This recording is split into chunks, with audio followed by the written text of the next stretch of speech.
having me. It's exciting to be back. I haven't actually been in these walls of these buildings for about 20 years, so it's really good to see you all. I'm going to take a moment. Tell me where you are today in your journey and how you're feeling about today, the month, the year, what have you. So I need thumbs up, thumbs middle, thumbs down. Where are you in your journey?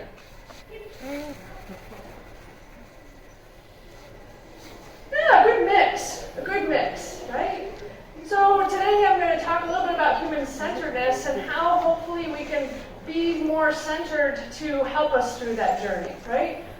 So a little bit about myself besides what he shared is the very fact that I'm a nurse, a teacher, a mentor, but I'm a friend, and I have failed classes and tests in these very walls, right? And I've had successes. And through those journeys, I've had some experiences that I've learned a little bit about myself and about others. And I'm constantly looking for ways to grow and be more connected. To me, success is not necessarily the house that I live in. It's a nice home, right? Or the car I drive, right? Or that I get to travel. To me, it's how I can connect with others to grow individually and collectively, to work towards improving experiences for all. Some will think, well, that's easy. You're a nurse, you're a teacher. That's what those vocations do. But I honestly believe that every single one of us, through human-centeredness, can also do that. So let's explore a little bit how.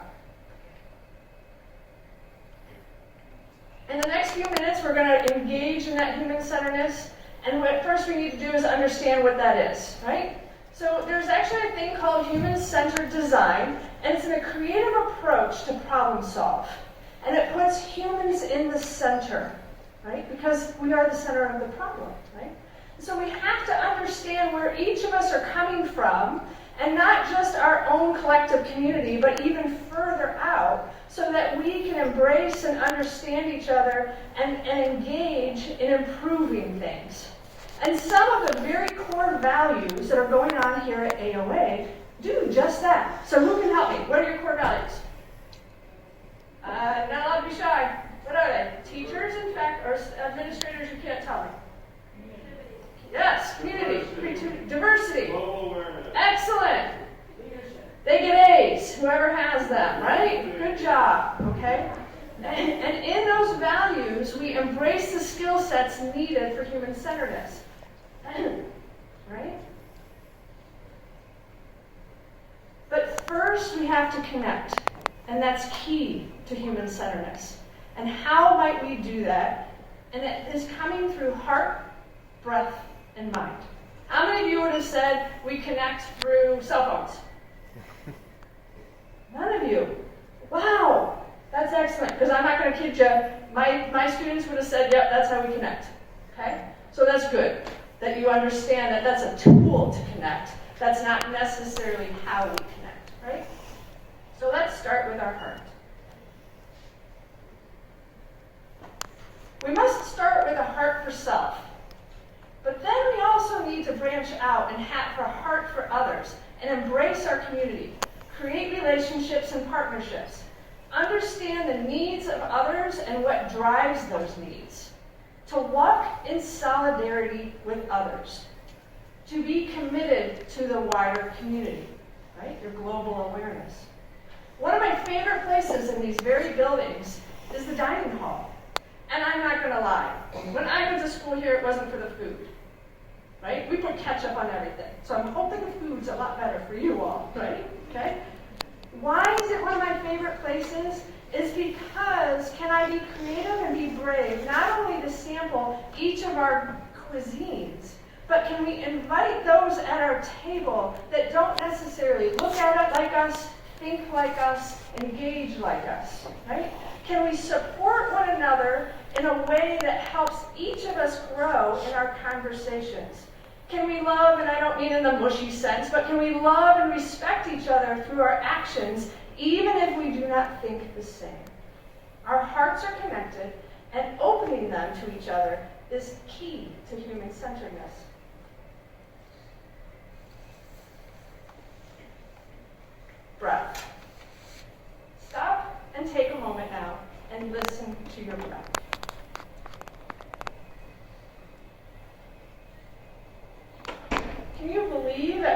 time on earth, there was no breath. And yet today, breath is life. We breathe, plants breathe, oceans breathe, and we so do so and take that for granted, but we're all interconnected. Right? And in hearing that, we need to also stop and focus on breath because it helps us become more grounded, connected to self, and develop the skills to connect to others. To be creative, we need to stop and take a moment and breathe. To reflect on our challenges, failures, and successes, we must take a moment and stop and breathe. To become aware of ourselves, of others, of that global awareness sense, we must stop and breathe. Our breath is connection to life. It connects us to not only our physical being, but to our essential being. We can and must connect to the environment around our health and breath as well. The quality of breath enhances our presence and sense of well-being. Healthy breath affects the world physiologically. It internally impacts not only our mental and emotional pieces, but our energy overall. So no matter the life journey you take, when we focus our attention and slow down our breath, we use neural networks that are tied to our emotions, our attention, and body awareness. And through that process, we can gain access to regulate our responses to one another. By supporting the health of the environment and all of those pieces, we improve our ability to stop and breathe, which also improves our outcomes through our mind, body, and spirit. Speaking of the mind, it's complex, it's beautiful, it dazzles us, and it challenges us.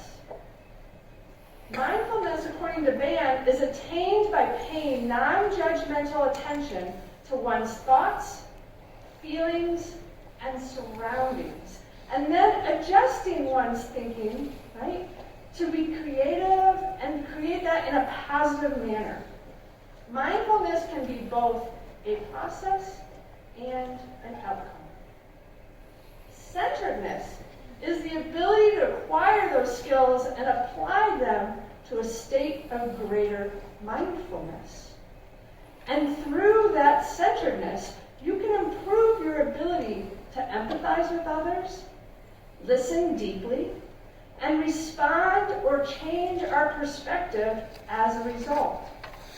We can enhance our own access to our individual and collective knowledge and skills, and also then improve our problem solving and critical thinking, that very thing that you're learning to do here at AOA.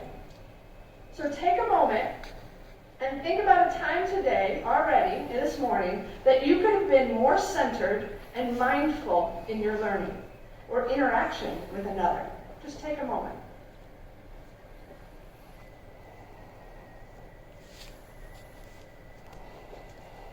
And what I challenge you to do the rest of today is to see how you can use that reflection to become more mindful in another interaction today. But not just today, because practice makes perfect, right? So I need you to think about that on a daily basis, and how can I take and be more mindful and use my heart and breath to do so. All right, let's hope this works. Human-centeredness also recognizes us for our leaders. Oh, it's not going to connect. So I have a video. I'll send it to the leadership to share, because I think your faculty will enjoy it, right? And to share with you. And it's actually a lone man out here dancing, right? And what is it that you guys have been told about leadership? What are some skill sets of leaders? Come on, my class I have footballs, and I actually throw them at you if you don't start answering me. So what are you going to tell me? Excellent, good communication. Empathy. Empathy, yes. Keep going. Give me a couple more. 2 more. How many of you think it's that one person who is leading the cause? And off they go. Social skills? Yeah, social skills, yeah. So a lot of times we think it's the one-man band, right? That's going to start that leadership and that momentum. And what I'm telling you is it isn't. And then the video, the one man is dancing all by his lonesome. And it's actually the second leader who is the real leader. Because that person had to use their mind, breath, and that listening tool, right? Okay? And that heart to decipher whether that momentum was something that they really felt that was positive to move forward in. And once that second leader engages, then you start seeing a momentum occurring, right? And that's when others then also start enjoying and gaining that perspective to move forward in a momentum. So that second person, when they literally start to think about what that first person is promoting, then we know whether that's going to start moving forward or not in a positive manner or not. One of my favorite memories is watching the Northern Lights in Ireland with my father and brother. I was probably only about 10 years old, but to this day I can see the vivid colors dancing amongst the landscape of the green fields, valleys, and hills. The energy and beauty of those colors rippling off each other just dazzled me. And what I believe to be true is our journey is very much like the Northern Lights. And if you've never experienced the Northern Lights, because most people have not, go Google it. It's amazing. Absolutely amazing. And through the journeys that came before you, even here at AOA, those ripples start occurring, right? Our own colors start interacting with each other. And from that history, we start reacting to what is occurring in our own lives. And from that, we can choose using our heart, mind, and breath to make the choices to leave good colors next. And to leave that positive energy next. And those experiences of humanity have come so far, but yet through those choices, we can make things better for others moving forward. And through those very AOA skills that you're learning, the community, creativity, diversity, global awareness, and leadership, and by also then taking those 3 cores, what I just shared with you today, we can all create and paint new colors. We can engage in human-centeredness and hopefully impact humanity in the most positive way. And I hope you take that message today and just think about it for a little bit and reflect on that and move things forward just as those before you have. Thumbs up? Excellent. Thank you.